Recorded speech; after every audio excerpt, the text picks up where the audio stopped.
I'm watching a sunset.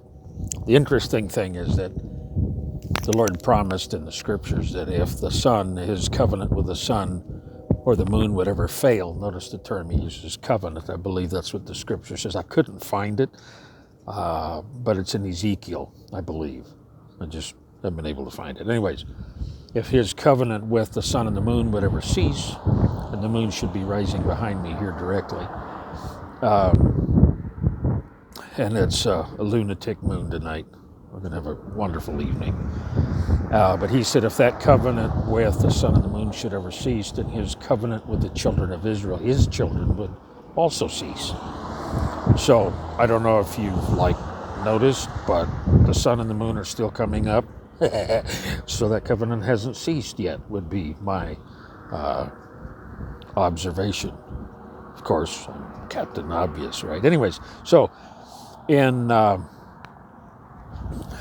Joshua chapter 9, God referred to the children of Israel sinning. However, the person who sinned was Achan, whose name means troubling in Hebrew.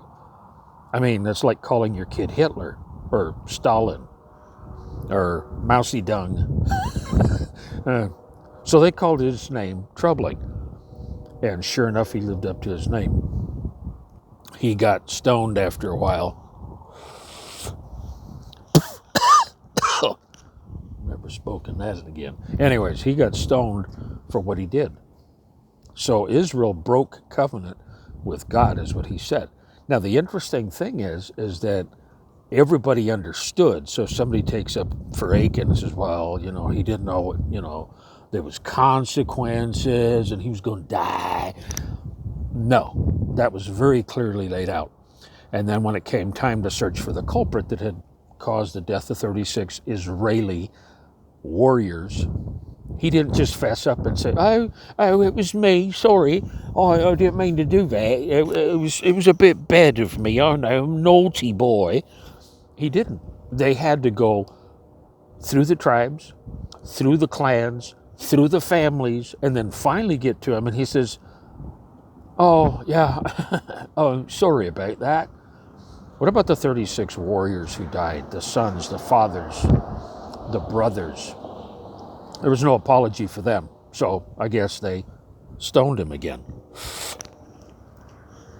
I bet you won't do that again.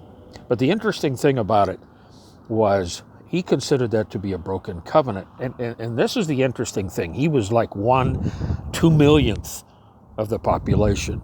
And as far as we know, he was the only one that stole stuff. But God took it seriously, just like he does sin in our own lives. He takes it seriously.